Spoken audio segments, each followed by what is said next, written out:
Welcome to the Best of the Filmmakers show. Welcome. Welcome. Welcome. Welcome. Welcome. Welcome. And welcome. Welcome to the Best of the Filmmakers show. The 11th season.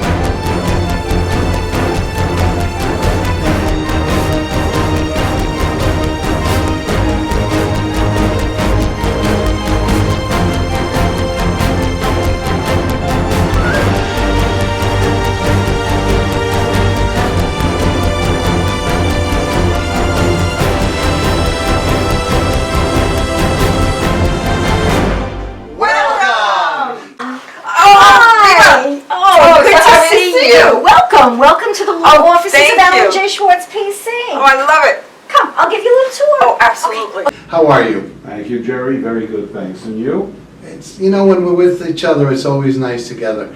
Alan and I are good friends. We go back how many years? I don't even want to think about that, honestly. Too many to count.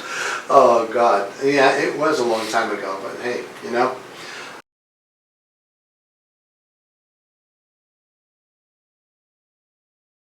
I guess my first question to you, my friend, is simply, why does one need a lawyer to begin with? I guess I could answer the question with the question and All say, right. why does one need a doctor? For medical advice and things that people are not ordinarily qualified to handle themselves. And there are a lot of things that people attempt to do themselves when it comes to legal issues, usually better handled by a professional, certainly worth a consultation to determine what the right route to take is. There's several disciplines in the world of law, and you handle a lot of them. But I'm going to go to the first one, criminal law.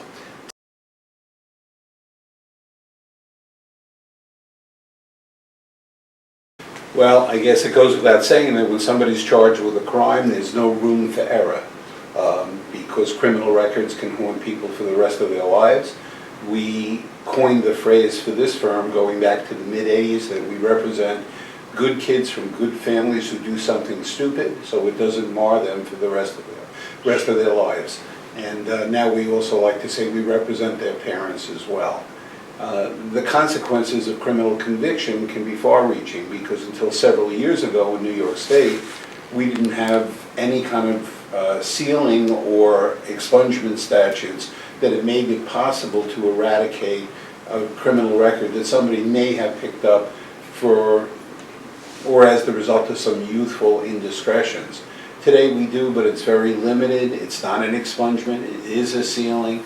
There are other statutes and other laws they're trying to change so that if a person makes a mistake as a young person without it being a crime of extreme violence, the records can be sealed or they can be eradicated so that they will no longer haunt them for the rest of their lives.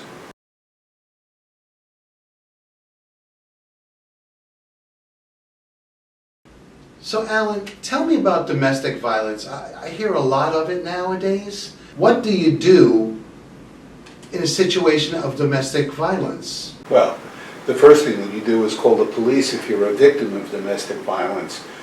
The way that we handle it in this firm is because we also have a matrimonial and family law attorney on staff.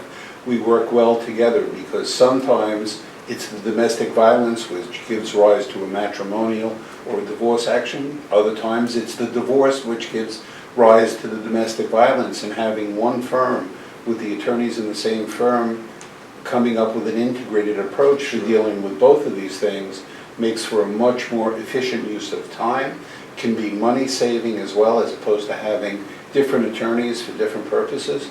And the courts recognized that some years ago when we came up with an integrated domestic violence court here in Nassau County, also in Suffolk and many other counties as well, where the powers that be realized that if you had a matrimonial action in Supreme Court and you had a family court action going on in that court and then you had a criminal action going on in a third court, that it didn't make sense to need 3 lawyers in 3 separate places and 3 different judges, all of whom may have been working at odds with each other. Now by getting them all into one court, and if possible with attorneys who are working closely together, which of course is the goal by us having our own matrimonial attorney, it also saves duplicate billing for the clients.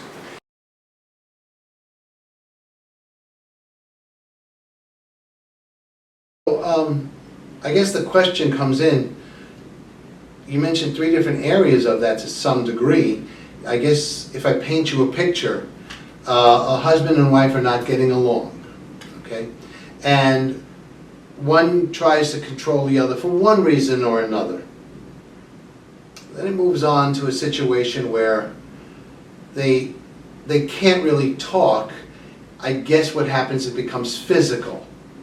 And situations like that require the police immediately. And someone once told me that that's the worst kind of call the police can get, is a domestic violence one. So let's say person A hits person B within that. The situation arises that someone was in the wrong. Even if someone starts up, and that's the way the second one handles it, with, let's say, a punch or something along those lines, God forbid anything else. So you're saying that the lawyers get together to take a look at the 2 sides between, and they went to how or what? How would they define that situation as I just kind of briefly paint that picture? Well, the first situation is one of immediacy that's going to require a criminal defense attorney, because in Nassau, as in most places, we have a 0 tolerance policy by the police department. So when a call comes in and it's designated domestic violence, somebody's being arrested and removed from the house. The parties have lost the opportunity to say to the police that we don't want to pursue it. And I can give you an example that shows how far-fetched this can be. We had a client some years ago who had a 4-year-old that had learned how to dial 911 in the case of an emergency. The parents were having an argument. It never rose to the level of being physical. The child was upset and dialed 911. The police operator questioned the child to determine whether or not they thought there was an issue, and asked them something along the lines of, "Are you afraid Daddy's going to hurt Mommy?"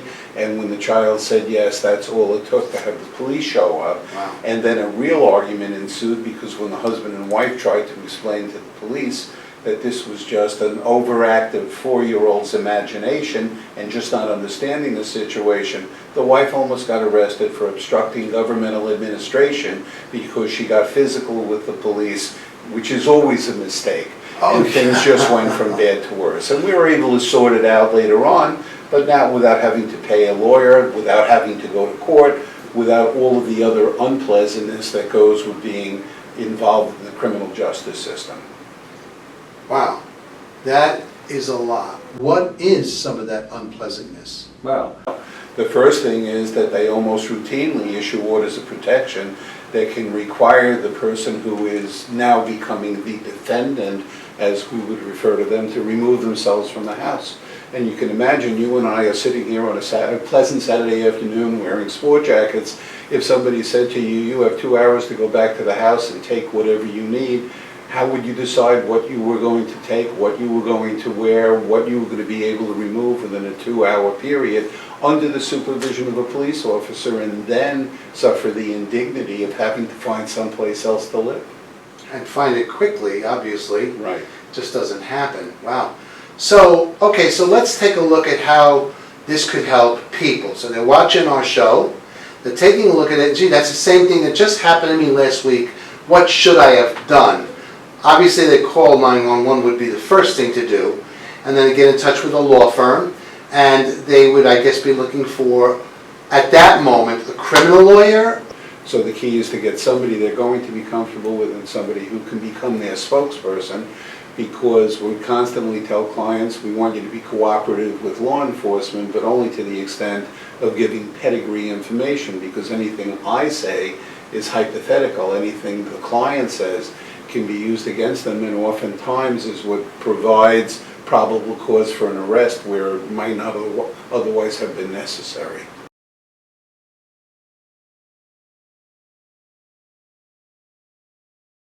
So, touching base on traffic, do you really need a lawyer to help you with a traffic infraction of one way or another? Is it a good idea to have one? Or?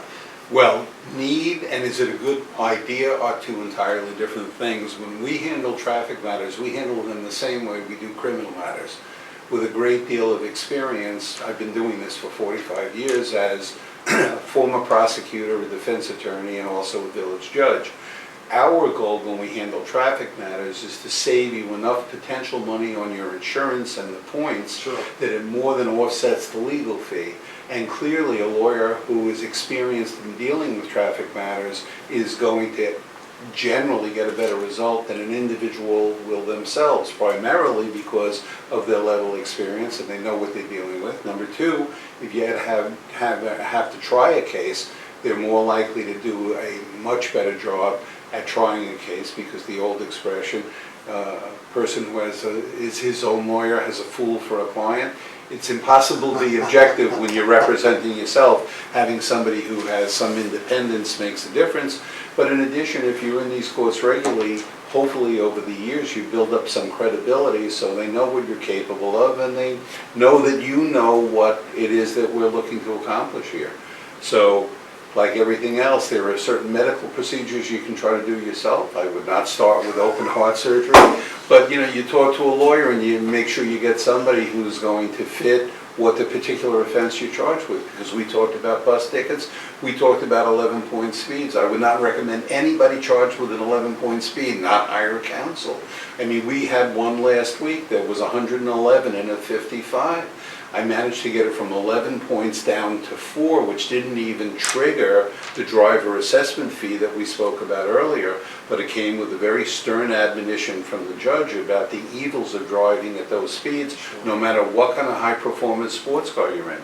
Because what he said to him, and it rang true for myself as a car and motorcycle guy, is at that speed, if somebody came out of their lane and went into you, controlling that car would just be impossible. It wouldn't. So, and it endangers everybody on the road. And you could die. Or somebody else. That's even worse. Right.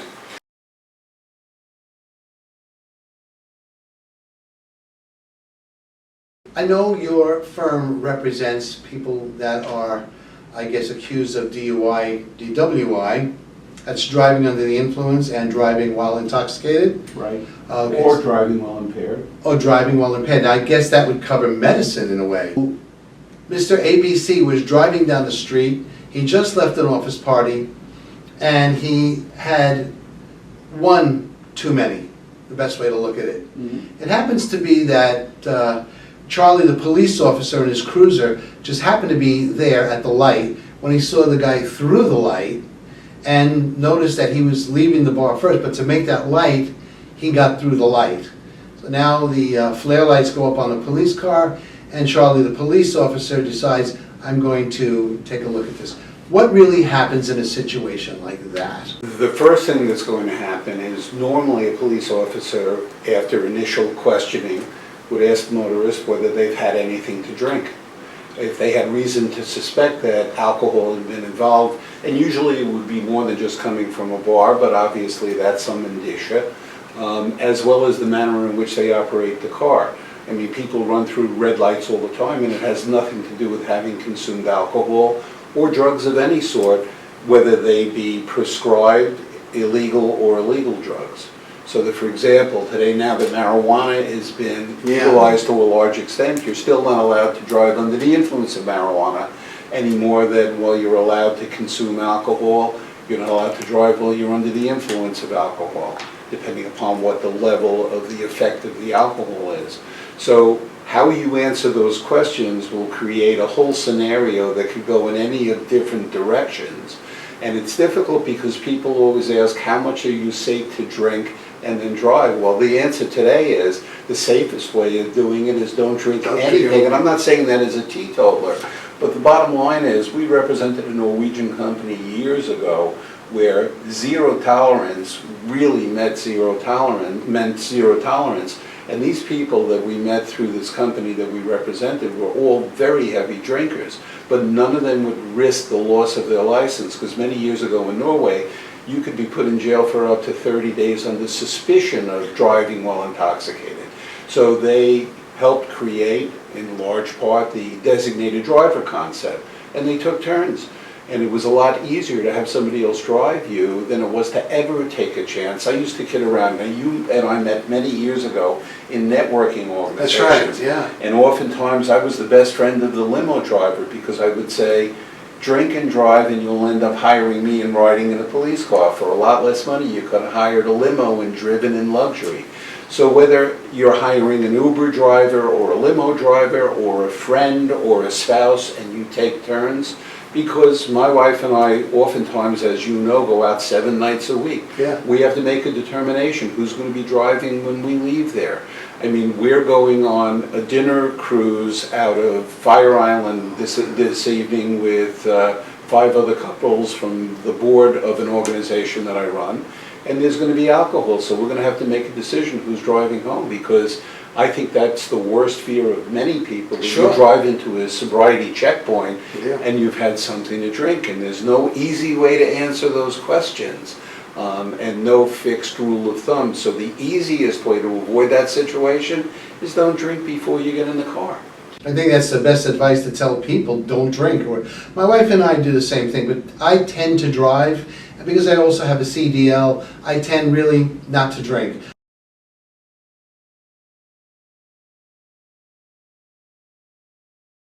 So how does a powerful criminal defense attorney like yourself segue into real estate? Actually, it's a very funny story. When I left the DA's office in 1985 and decided I was going to be a criminal defense attorney, and as I indicated to you earlier, we coined the phrase that we represent good kids from good families who do something stupid. It became readily apparent that good kids from good families who do something stupid learn their lesson the first time they get arrested, and we'd have no repeat business. We would have no book of business to speak of, and I would have no regular source of income if I helped people out of the problem and never saw them again. So what ended up happening was when I left the DA's office, I was contacted by clients who at the time were primarily police officers that I had prosecuted cases with, or complainants, so that, for example, if your house got burglarized and I helped get your things back and sent the person who did that to jail, now all of a sudden our complainants and our witnesses were saying, can you represent us? And in a metropolitan prosecutor's office, you really don't have the opportunity to do that, because that would be considered moonlighting. We were too busy functioning as prosecutors. Sure. That's different than upstate New York. For example, I've got a ski house upstate, and upstate the DAs and the prosecutors are part-time. They're allowed to have a private practice as long as it's not in the same geographic area to avoid any conflict of interest. But what ended up happening was I was in a suite of offices with people that I had gone to law school with who said, you've tried murder cases, doing a residential real estate transaction will be a piece of cake and we'll teach you. And they did. And what they did was they showed me what to look for in the contract. Obviously, negotiating the contract was not a problem. I got my first real estate contract, and I talked to my suite mate, who I'd also gone to a law school with, who did primarily residential real estate at the time, and he told me what to look for and what changes I should make. And he had me mark the contract up, and we did a couple of more contracts after that. And the less he had to correct after I marked the contract up, eventually I was on my own. He allowed me to go to a closing with him to see what took place. He taught me how to do the adjustments, because things were a little different back then. In the older closing, there was a lot more things that we had to do at the table as opposed to preparing ahead of time. He introduced me to a title company. Oh, wow. And we were off and running, because at the time I was of that age where I knew a lot of people who were buying their first houses. They saw we were doing that. And the practice started to take off. So in the morning I was in court. In the afternoon we were doing sit-down contract signings and negotiations and closings. And I would sit in court and mark up real estate contracts, and one thing led to another. And in addition to representing buyers and sellers, some of the lenders who saw the work we were doing asked if we wanted to become bank attorneys or lenders attorneys for banks, for mortgage companies, and we ended up representing buyers, sellers, and lenders, and we still do to this day. That goes back to 1985. Why does 1985 seem like it wasn't that long ago, and when you realize it, it's, oh my God. Yeah, we won't count how many years. Almost 40. Right.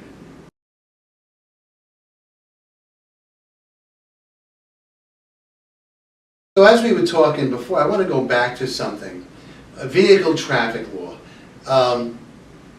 First thing I once heard at a gathering, And I'm gonna ask this because I have a CDL, I tend to really keep to that speed limit. As I've seen as your passenger. Yes, you're right, you're right. That's my, sorry. No, that's fine. I believe in safety first, and believe me, with what's out today, and the people go, yeah, he's right. No, it's you who probably I'm talking about, right? Right to their face.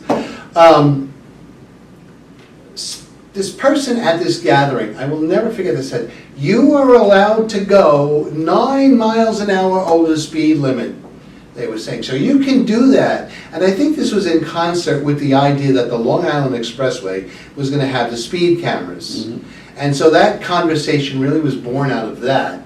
So I remember looking up almost like, where did you get that idea? And I think that was what I did. The whole table looked at me, how did you talk to her like that? It was really easy, because I tend to keep the law. I want to ask you, is there any truism that if a cop sees you going 9 miles an hour in a 55 miles an hour, bringing you up to 64, that's speeding to me. Is it speeding to you, or am I wrong? It's definitely speeding, but the rule of thumb is most people in law enforcement feel there's a degree of deviation that's permissible. The same way that the speed cameras that have become so prevalent in the 5 boroughs, you're told actually that you will not be ticketed until you're doing more than 10 miles an hour over the limit, but the minute you hit 11, you're getting a camera ticket. So they allow for a certain amount of deviation because it's very hard to hold your speed to one particular speed unless you're using cruise control and your Right. cruise control is accurate. So different people in law enforcement will have different rules that they operate by, and it's not a legal rule. I mean, you can get a ticket for doing 56 and a 55. Correct. You can also get a ticket for operating a speed that's not reasonable or prudent for the current traffic conditions. And the best example of that is if you're in a snowstorm on the LIE, you shouldn't be doing 55 miles an hour. But it could be because of that, it could be because of rain, it could be because of a hurricane, or Sure. a variety of other things. My wife and I, as we were driving the other day, just locally actually, where we live in Smithtown, we're driving behind cars, I think it was, if I'm not mistaken, Jericho Turnpike, and suddenly you not only smell whiffs of, but it's like a diesel in front of you. Right. I smell marijuana while people are driving. They're actually smoking it. Is that what you do? You smoke it, right? See how much I know about drugs.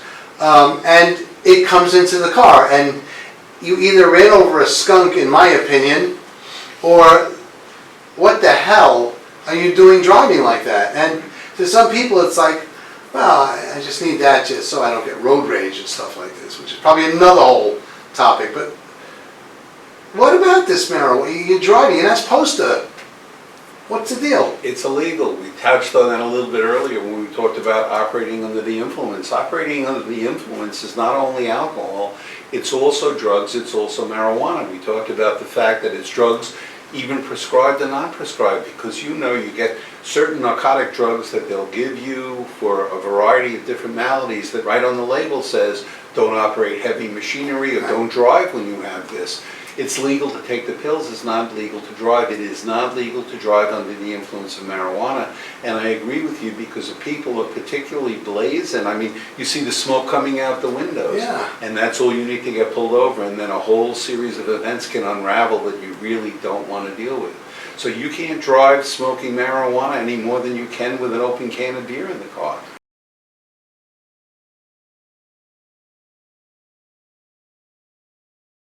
So Alan, I happen to really like your website. I mean, whoever did it, they did it well. It flows. It's very easy to navigate. And then I came upon this one thing in your media center. Empty out your bag. What does that mean? Some years ago, we represented a CEO of a publicly held company from Texas who came into Kennedy at a time when they had just started using metal detectors, and all the bags went through the metal detector. And as his bag went through the metal detector, they stopped it and backed it up, and they said, "What is that?" And he looked and said, "Oh shoot, I took the wrong bag with me." And he wasn't carrying a firearm, but there were live shells loose in the bottom of the bag because that was the bag that he used to take to the gun range that he would use to shoot. And because these were a certain type of bullets that were particularly long that we used in long firearms, rifles, and things of that nature. They were totally forbidden, and possessing them was a misdemeanor. And he apologized, and they said, "Do you have a license to carry a firearm in New York?" He said, "No, I'm just visiting here on a business trip." And they very apologetically arrested him and charged him with several misdemeanors that we were able to extricate him from in the criminal court of the city of New York, Queens County. But it meant hiring a lawyer and having to deal with all the unpleasantness of dealing with the criminal justice system as a visitor from Texas. So he was trying to go home, or? No, he was coming in. He was coming in, that's when they got for a him. business meeting for a weekend, but he thereafter had to come back again for the completion of the case. Well, that's tough, yeah. But we've had that problem also with people who are licensed to carry firearms in other states, and they don't check, not so much today because I think people are for the most part aware of it, that your concealed carry permit is only good within the confines of the permit. So that in New York State it's interesting because New York City has always been an anomaly, and most permits are not good in New York City without having a New York City endorsement. It's interesting because I have friends who are in upstate New York where we've talked about the different types of gun permits. You have the sportsman's permit, then a concealed carry permit, and a business permit. We have one of the lawyers who works for us, who's our labor lawyer, who is upstate New York, where they only had one type of permit to begin with, which was a full concealed carry permit, which is good throughout the state, including in Nassau and Suffolk, where we're not eligible for the same license. But even his is not good in New York City without having the necessary upgrade to the license. I'm the office manager, and I like to say that my job is to make sure that everybody else does their job. Now, how do people get in contact with you? Best is by phone. We're still old-fashioned. We answer our phones, 516-248-6311. We do have a website, www.ajslaw.com.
Welcome to the Best of the Filmmakers show. Welcome! Welcome! Welcome! Welcome! Welcome! And welcome to the Best of the Filmmakers show. The 11th season.